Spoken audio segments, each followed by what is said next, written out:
गले लगाए। पानी पुरानी को चुमरन असवन से नैन तब धोए दीदी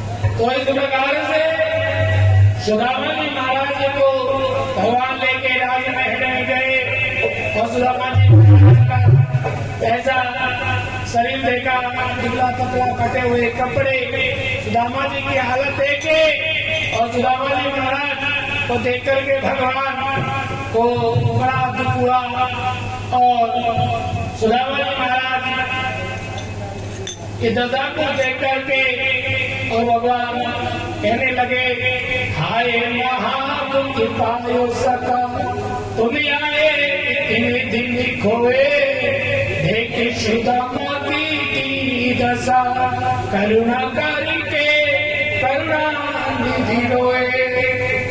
पानी पाराती को हाथी छूलो नहीं, नैन के जल सो पगे धोए। एक दिन दशा सुदामा की करुणा कर करुणा दीजिए। एक दिन दशा सुदामा की करुणा कर करुणा दीजिए। तो आज यहाँ बड़ा सम्मान किया सुदामा जी महाराज का मेरे दीदी ने माता और बोले भैया सुदामा घर पे सब ठीक है? बोले हाँ। खाना सब अच्छे हैं, सब बढ़िया है। कन्हैया मन में सोचने लगे कि सुदामा मैं जानता हूं कि तुम कितने अच्छे भैया, फिर भी छुपा रहे हो मुझसे, अपने दुख को छुपा रहे हो, मित्र को नहीं बता रहे। तो यहाँ सुदामा जी महाराज बड़े दुखी थे, गरीब थे, लेकिन फिर भी अपने मित्र कर्मा को अपना दुख नहीं बताया और बोले भैया घर पे भाभी जी वगैरह बच्चे सब ठीक है? बोले हाँ सब। तो बोले सुदामा मित्र ये बताओ भाभी ने मेरे लिए क्या भेजो है? तो जैसे पूछा भाभी ने क्या भेजो है, तो सुदामा जी महाराज वो चावल की पोटली को छुपाने लगे। सोचने लगे कि ये तो मेरे मित्र काना तो बहुत बड़ा आदमी, हाँ मैं ये चावल की पोटली दूंगा तो क्या कहेंगे सब लोग, क्या सोचेंगे। तो चावल की पोटली को छुपा रहे हैं। बोले कन्हैया भाभी ने कुछ ना भेजो और मैं भी तेरे लिए कुछ नहीं लेके आया, बस मिलने की इच्छा ही सो मैं आ जाऊं। तो यहाँ ये देख करके और कन्हैया बोले कि अरे सुदामा कुछ तो तू लेके आया मेरे लिए, खाली हाथ क्यों नहीं आ सकता, कुछ तो लेके आए। बोले कन्हैया कुछ भी नहीं लेके आए। तो देखने लगे कन्हैया इधर उधर सुदामा जी की हो, सुदामा जी और चावल की पोटली को छुपाने लगे। तो जैसे ही चावल की पोटली दी कि मेरे कन्हैया को, तो सुदामा जी महाराज से मेरे गोविंद ने, मेरे कन्हैया ने ग्रह पोटली हाथ से तंदुलिए निकाल लगे पहुंचने प्रेम से हिजर हुए। और चावल की पोटली को छीन दिए भगवान ने और चावल की पोटली को लेके को खोला और एक मुट्ठी चावल खाई है भगवान ने। एक मुट्ठी चावल खा के एक लोग दे दिया, दूसरी मुट्ठी चावल खा के दूसरों लोग दे दिया, तीसरी मुट्ठी चावल खाने लगे तो रुक्मणी जी ने हाथ पकड़ लिया और बोले कि कन्हैया का सभी दे दोगे अपने, कछु तो अपने पास में नहीं तो सभी चला जाएगा, कुछ नहीं बचेगा। तो आज मेरे कन्हैया ने चावल खाए, आज ये चावल बड़े ही स्वादिष्ट लगे हैं, बड़े अच्छे लगे। और कहने लगे कि कन्हैया, हे मित्र सुदामा, तुम्हें अति तंग लाए हो, लगे अपने प्रेम से।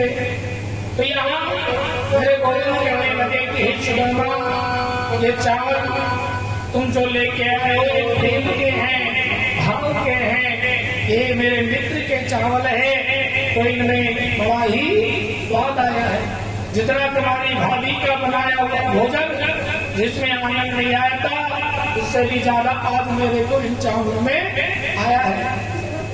जीना चट्टी में वो चावल बिगड़ गए। तो यहाँ सुदामा जी बोले कि कन्हैया, मत खाए, कच्चे चावल है, पेट में दर्द रहने लग जाएगा।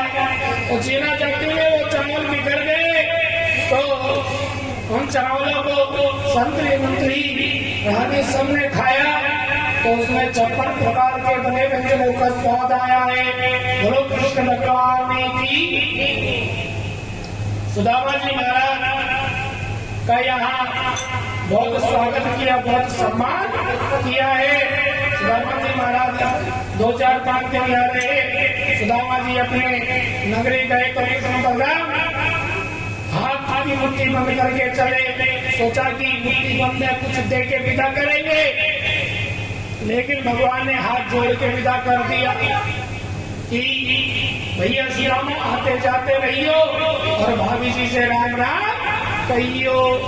सुदामा जी ने देखा कि इनकी मुट्ठी तो खाली है, कुछ भी नहीं है मुट्ठी में। तो सोचा मुझे कुछ देंगे, लेकिन ये तो कुछ नहीं लेके आए। पैरों तले जमीन खिसक गई। सुदामा जी महाराज आगे गए, दोनों चोर भर के सुदामा जी महाराज को मिले। बोले भैया क्या लेके आए, क्या है तुम्हारे पास? बोले भैया कुछ भी नहीं। बोले कहाँ से आ रहे हो? बोले द्वारकाधीश कृष्ण के यहाँ से। बोले बोलो तुम्हें बहुत सारा धन मिला होगा, बताओ कितना धन है तुम्हारे पास? बोले भैया कुछ भी धन नहीं दिया हुआ तो। हाँ, आपके पास में क्या है जो दे? हमें कुछ नहीं दिया, बल्कि हमारे गांठ के 4 मुट्ठी चावल खा लिए। बोले झूठ बोल रहे हो, तलाशी दो। तलाशी भी तो कुछ भी नहीं मिला। बोले अच्छा किया जो नहीं दिया, अगर दे देते तो हम छीन के और तुम्हें मार देते। सुदामा बोले कन्हैया, तुमने बहुत अच्छा करो जो मेरे को नहीं दिया। तुम जो भी करते हो अच्छा करते हो, हाँ कभी बुरा नहीं करते हो। आज सुदामा जी अपनी नगरी में पहुंचे, तो नगरी में पहुंचे तो जहाँ झोपड़ी थी सुदामा जी की, हाँ भगवान की कृपा से महल मंदिर बन गए। सुदामा जी की पत्नी आई और आकर के सुदामा जी को महल में लेके गए और कहा कि स्वामी, मैंने कहा ना कि आपके मित्र कितने दयालु है, बिना मांगे सब कुछ दे देते हैं। आपने कुछ मांगा नहीं, लेकिन देखो सब कृपा कर दी, सारी इच्छाएं पूरी कर। सुदामा जी बोले कि देवी, तू ये सोचती है कि ये कृष्ण ने दिया है, मेरे मित्र ने दिया है। मित्र ने कुछ नहीं दिया, ये जो कुछ मिला है हमें भगवान के आशीर्वाद से मिला है। हमने जो भजन किया, भूखे प्यासे रहकर जो व्रत तप किया, आज उसी का हमें मिला है। लेकिन देवी, ये जो तुम कुछ देख रही हो, ये संसार की माया है और या में आसक्त में नहीं होना है। हमें भगवान का भजन जरूर करना है, इस माया से प्रेम नहीं करना है। ये माया आज है, कल का पता नहीं, लेकिन भगवान को नहीं भूलना है, भगवान का नाम लेना है। बहुत समय तक भगवान की माया का आनंद लिया, भगवान का भजन करते रहे और अंत में मन में वैराग्य धारण किया, मन को भगवान में लगाया और मेरे गोविंद के धाम को चले गए। बोलो कृष्ण भगवान की, बोलो बाके बिहार की। तो इसलिए सजनों, सुदामा जी महाराज भगवान ने कृपा की। सुदामा जी महाराज को गुरु रानी का आशीर्वाद था, इसलिए सुदामा जी महाराज गरीब थे। हाँ, सुदामा जी महाराज और भगवान कृष्ण एक बार लकड़ी लेने के लिए जंगल गए। गुरु रानी ने चने दिए, कहा आधा आधा बांट के खा ले। तो सुदामा जी ने खुद के हिस्से के तो खाए ही, लेकिन भगवान के हिस्से के भी खाए। तो वो चने खाने के कारण और सुदामा जी महाराज को गरीबी मिली। इसलिए यहाँ भगवान बताते हैं कि व्यक्ति को हमारा खुद का जो हक है उसी में संतुष्ट रहना चाहिए, दूसरे पे कभी अपना मन नहीं चलाना चाहिए। और जो व्यक्ति गुरु से कपट, मित्र से चोरी, खे होए निर्धन, खे होए कोरी। जो व्यक्ति गुरुओं से कपट करता है, गुरुओं से धोखा देता है, उस व्यक्ति का जीवन में कभी भला नहीं होना चाहिए। कोई साधु संत ब्राह्मण गुरु हमारे द्वार पे आए, अगर हमसे अच्छा बने तो हम अच्छा करें, लेकिन अच्छा अगर नहीं बने तो उसे धोखा भी नहीं दे। हाँ, धोखा नहीं देना चाहिए कि व्यक्ति पहले तो कहते कि हमारा सब कुछ हो जाएगा और बाद में पीछे हट जाए, नाम ही नहीं दे, आके देखे नहीं। तो ऐसा कभी भी नहीं करना चाहिए, क्योंकि वो ये सोचता है कि भाई मैंने बहुत अच्छा किया, लेकिन उसने जो धोखा दिया है उसका परिणाम तो उसे भुगतना ही पड़ेगा। क्योंकि भगवान के घर देर है, अंधेर नहीं है, और आत्मा सो परमात्मा।